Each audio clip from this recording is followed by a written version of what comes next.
Man, I was on my way to get some tacos.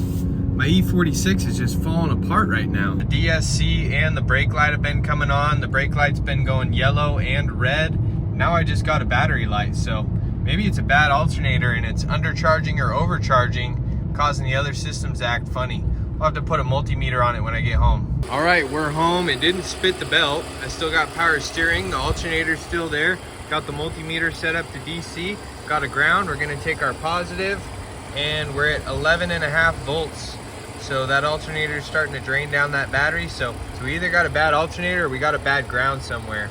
Yo, E46 needs an alternator, so I'm going to show you guys exactly how I like to do it. So to do an alternator on an M52, M54, M56 BMW engine, first step is going to be pulling out these push pins for this little ram air piece. Pull this out of the airbox. After that, next step is to remove the airbox. Two 10mm screws and 6mm on the hose clamp. Okay, next step after that, we got to get this cooling fan out of here. So we're going to disconnect this sensor here. We're going to slide this connector, or you can just squeeze it and pull it. Clips into the cooling fan right here. So on this cooling fan, we have one Torx screw right here in the passenger corner and one push pin on the driver's side. Take that push pin out. Yeah, T25. Then this cooling fan comes up and out. Now, this is how you do it for the electric cooling fans. If you have a manual fan clutch, it's a little different. You're gonna need a 36mm fan clutch wrench to bust that loose. All right, so on this M54 and on the M52s, M56s, I believe are the same. The AC belt is in front of the main serpentine belt, so you don't have to take it all the way off. Plus, you'd have to take the AC belt to get it all the way off. So I just like to pull it off, throw it off to the side. There's two different types of tensioners that these cars come equipped with. One of them is the older, I believe, style, the mechanical. It's just a spring-loaded tensioner. And then I believe it was updated to the hydraulic. There's two covers on the pulleys you want to take off. This bottom one right there, that's for the tensioner. And then this one right here is for the idler. Now this one is hydraulic. If you have the hydraulic, you need an 8mm Allen socket and a long ratchet. If it's mechanical, you need a 16mm socket, and it's got a fitting on the outside for it. So drop that into the tensioner pulley, rotate it to the right until you feel that pressure release out of the tensioner, and then you can pop the belt off and then slowly let your ratchet back down, wiggle it out. There you go. The belt is now off to the side. Next, we need to disconnect power to the alternator. So there's this junction right up here. The battery cables run from the back of the car up into this junction. And so if you don't want to disconnect at the battery and just disconnect power to the alternator, take a 19mm wrench, bust this nut loose, back that off, disconnect that wire. Now the alternator is disconnected from the battery. This next part, we're going to disconnect the charging wire from the alternator. There's this plastic nut back here. On the alternator, you need a 17mm wrench for it. Bust that loose, back that nut off. And this is normally charged if you don't have the battery disconnected, but we killed power to that by that junction. So we have that power wire disconnected. Then we're going to go back here and unplug our connector to the back of the alternator. Now the back is fully DC'd. All right, this next part is actually removing the hardware from the alternator. This first one, oh, I grabbed a wrong socket. Grabbed a 14, what am I doing? All right, this next part, you need a 16mm socket. We're gonna bust this bolt loose for the idler pulley. And this is always a great time to spin your pulley and to see how it sounds. This one's making no noise, so that's totally fine. Next bolt is down here between the tensioner pulley and the pulley for the alternator. It's set back a little bit, so you might need an extension. All right. Pull that one out. And then there's this little air duct on the back. Just got to pop that little air duct off. And then you should be able to wiggle this alternator out. Oh, there we go. All right, we got the old alternator here. It's not producing charging voltage. I got a remanufactured from Napa today. It's a Bosch 120 amp. Now if you don't know what amperage your alternator is, there's a little sticker right here on the back. This one says Bosch 120. That means it's a 120 amp, so you need to order a 120 amp. And if you need to find out which alternator you have before you pull it, you can go down to the back of the alternator with an inspection mirror just like this, and you'll be able to see the sticker in the back of the alternator. Now before you put the new alternator in, count the ribs on the pulley, make sure they match your old pulley. And then another thing we need to do is push this bushing out a little bit. See how this one looks. It could use adjusting, so I'm going to show you one more trick. So when this alternator bolts up to the oil filter housing, the bolt runs through the front and then it threads into this and it sandwiches into the oil filter housing and it pulls this bushing, sucks it in tight to the back of the oil filter housing. When you put it back in, this bushing sticking out is going to give you some trouble and it's going to interfere against the oil filter housing, make it more difficult to install. I got a trick that I can show you that really helps with installation. Okay, so what you do is you open up your bench vise or your C-clamp and you need a socket or something to act as a spacer to allow this bushing to slip backwards. What you do is you fit that over the back side of that bushing. And so what we're looking for is this bushing that protrudes out from the inside of this bracket here. And we want to push that back into this socket. You can do it with a hammer too and the original bolt, but I don't like putting that much stress on the new alternator. And there you go. You can see that that bushing is now flush with the bracket. This pushed back out. There's still enough for it to bite on right there when we tighten it up. But this alternator is just going to fall in with that bushing pressed back into place. And so that bracket that we just opened up fits over this part of the oil filter housing right here. So if that bushing is pushed in, it'll catch on that back edge. Now we can drop this alternator back in. With this silly little air duct. I like to just wiggle them until it finds its home. Throw our connector on.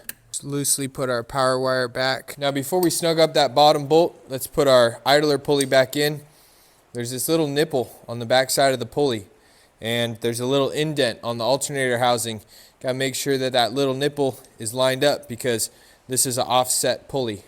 So you want to make sure it's centered up correctly. Now we can take our 16 millimeter, snug those back up. See, my idler pulley slipped out of place. I like to hold it with my hand.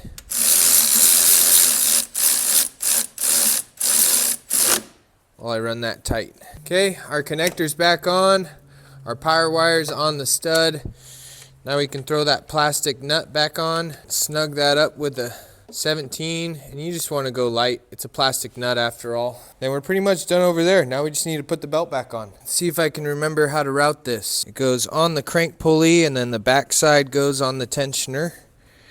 And then the front side goes on the water pump, and then back side under the idler pulley.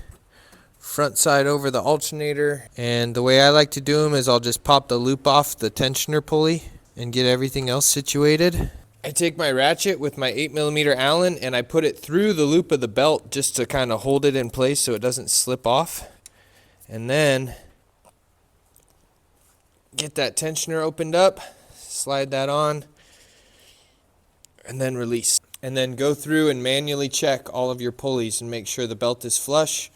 Water pump is good. Check the bottom side of the crank pulley. That's good. Idler's good. Alternator's good. Power steering pump is good. Tensioner is good. Then our cover goes back on our idler. Cover goes back on the tensioner. Then we can drop our cooling fan back down. And again, if you have a mechanical one, it's going to be a little different. But I think I've showcased that on the channel before. Then this wire goes into this little clip. And then that plugs in there for the fan. And you just want to make sure that it's flush against the radiator. There's some clips that the cooling fan lays into on the bottom. And then this plug goes back in here. Then we have our push pin and our T25.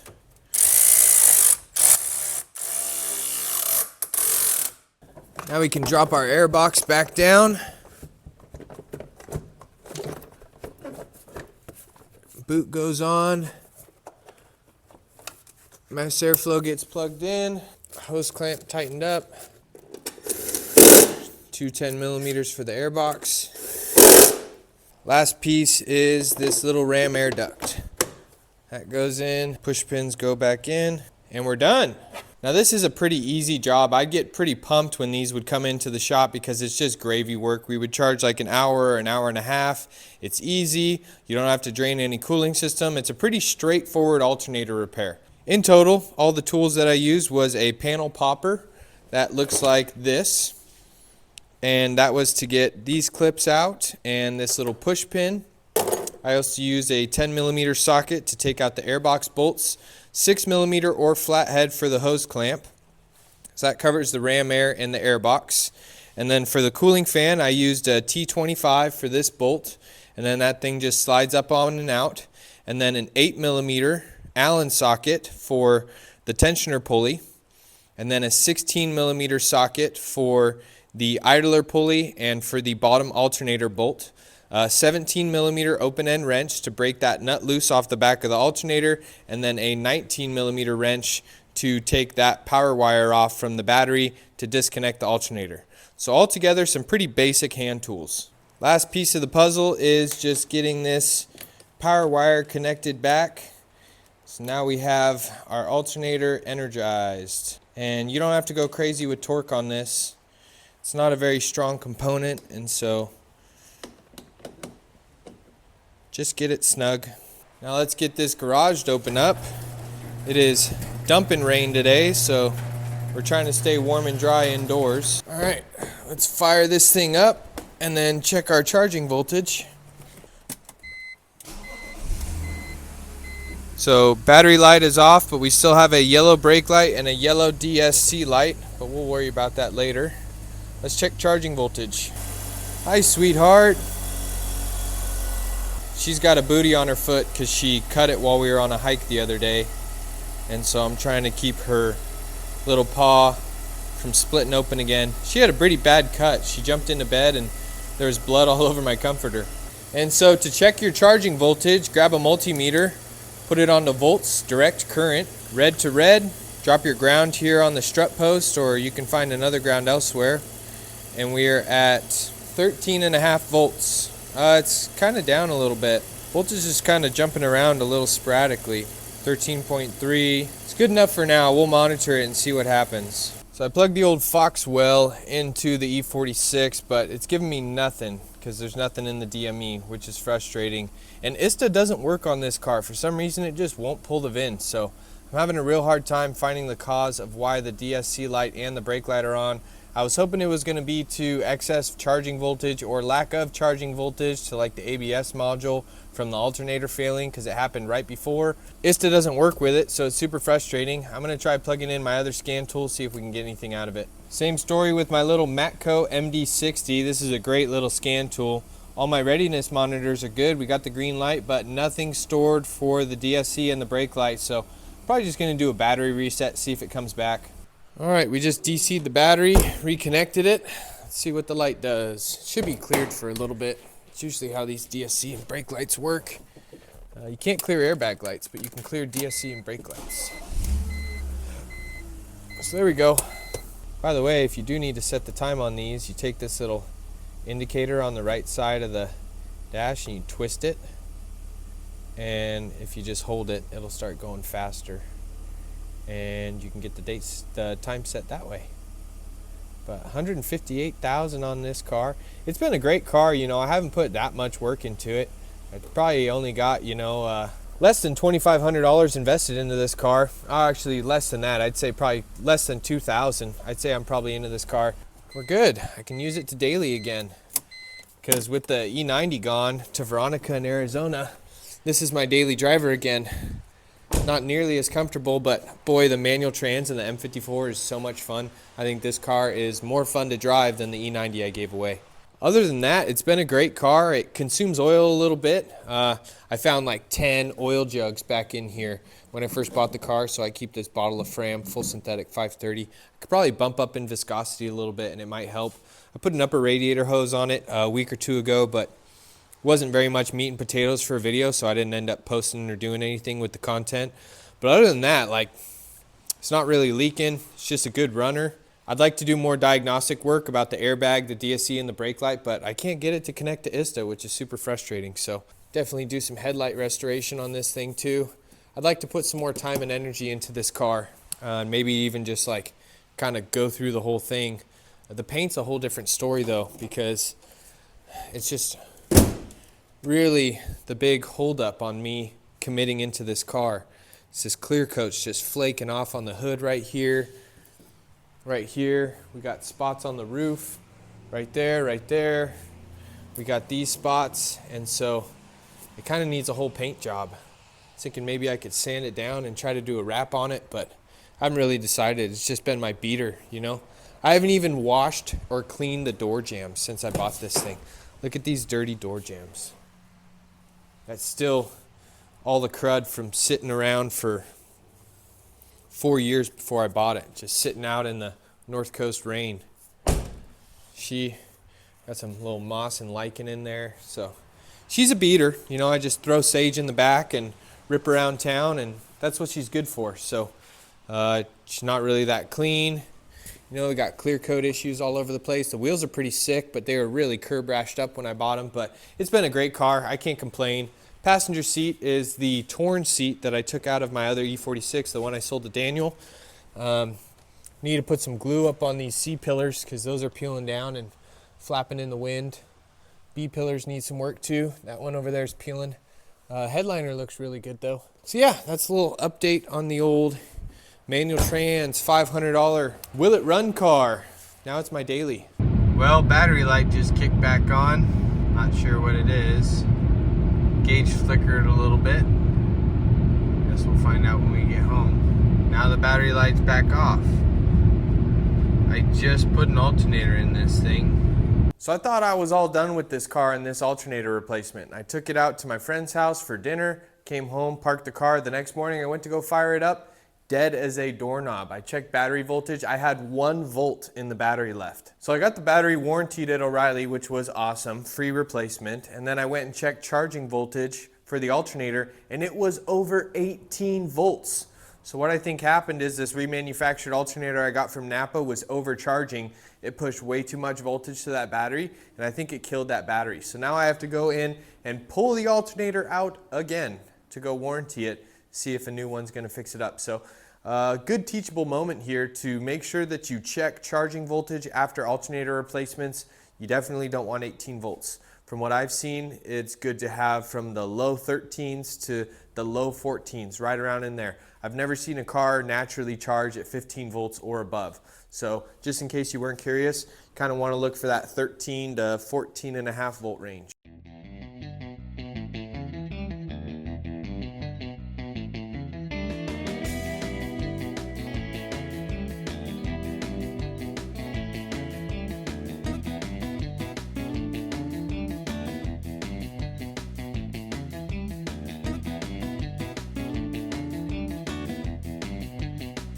So we got a replacement alternator. It says that it's 120 volt. It's tested back and rebuilt in 2017. 14.7 volts for the voltage set point. Throw it in, see if it works.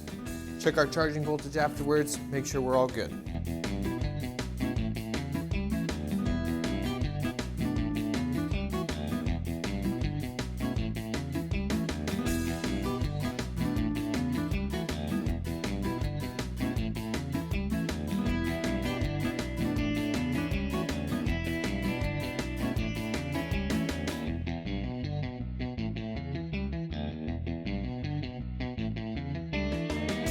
All right, let's see what happens. No way, my battery's dead again? No way, something is just smoking my battery. It must have been that old alternator. There must have been an internal short or something, because a brand new battery put in yesterday is now down to 4 volts. Hoping I can jump it and save it because I just warranted it yesterday. They're not gonna swap me out a new one. Well, I see battery voltage creeping up, so that's probably a sign that the alternator was causing a draw. All right, we got 16 volts through the jumper pack. I am very impressed that this jump pack got it all the way up to 16 volts with this little boost feature. You know, they sent this out to me for free, and so I've been testing it out. I've used the air compressor. I've jumped probably about 4 or 5 cars with it, and I've used it to charge my electronics. I'm actually quite impressed by this jump pack. So I'll put a link in the description for you guys if you want to pick one up. I think it's pretty affordable, and it has worked really well so far. Well, so far so good. It's looking a lot better. I think that old alternator just completely smoked the battery. I think there was a short inside somehow causing a battery draw. That's my best explanation. So I'm going to leave the multimeter on this and kind of monitor it for a little while and see what happens. Well, I think we're in good shape. I'm not going to bore you guys with monitoring the voltage, but so far so good. We're at like 13.5 to low 14, so all is well. I did put a nice little wash on the E46. I'm going to be making some more content with her in the future. She needed a bath. Finally got in. I cleaned all the door jams. Got all that scuzz cleaned out of there, so it's looking a lot better. Gave the wheels a little bit of attention too with the old wheel cleaner and drill brush tricks. So now check this out. The car's been running since the jump. Now my fuel gauge is reading incorrectly. I had pretty much a full tank in this car, and my ambient temp sensor is reading incorrectly now too. So I think after I let this battery charge up for a good while, I'm going to disconnect the battery terminals, reconnect it, and see if that fixes it for now. It could just be a low battery voltage issue because, you know, I had the ignition on with 4 volts to the battery. But this car is no stranger to the gauge cluster acting up. You know, when I first bought it, the temp gauge was pegged and the gauges were acting all crazy. I would cycle the headlight switch and the gauges would start spiking up, and it's because I had a broken xenon bulb in the front end, and I think the voltage was backfeeding. So yeah, once I get this charged up, I'm going to disconnect the negative terminal, give it a good hard reset. Hopefully that should have it fixed. I'll give you guys an update when I do. So I just reset the battery, fired the car back up, and check it out. We have fuel gauge working correctly again and ambient temp sensor working correctly again. Things can get really funky when you get super low battery voltage, especially after you have the key on, you jump it. Sometimes it takes a good battery reset and a key cycle to sort of get things cleared out. So luckily that issue is fixed, and the alternator's put enough charge on the battery now to where I can safely turn it off and fire it back up without completely losing my battery charge. Anywho, that's going to wrap this one up. I think it was a great example of parts not working as they should right outside the box, and one issue turning into multiple issues. You know, at first I had a battery light, so I put in that remanufactured alternator. Seems like there was a draw or a short inside, and so it took out my battery. It sat overnight, it had a super big draw, brought it all the way down to 1 volt. So, and it was also overcharging all the way up to 18 volts and above. So, came out the next day, again, the brand new battery sapped all the way down to 4 volts. So pretty obvious that that alternator was the only thing that changed to cause the battery voltage to die. So put in this new one, had to jump the car, gauge cluster issues because of the low voltage. There's lots of good teachable moments in there. So I'm glad I did get the camera out for this one. So that's going to wrap this one up. Big shout out to my members and patrons, viewers and subscribers. I love every single one of you guys. Thank you very much for supporting this channel. I hope you enjoyed, or I hope you learned something new. And as always, folks, I will see you on my next day off. Cheers, everybody. You guys want to see some top tier Sage zoomies? Go, go, go! Go, go, go! Woo, woo, woo, woo, woo!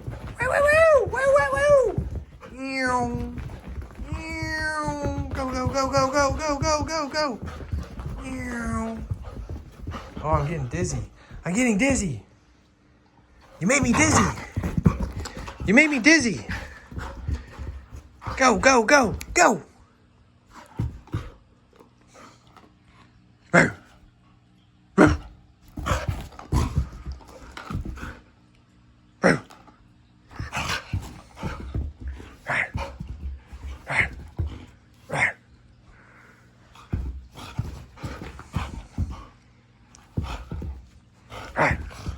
Sit.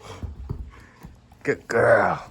Good girl. Give me that belly. Give me that belly. Come here. Parkour. Parkour. Go.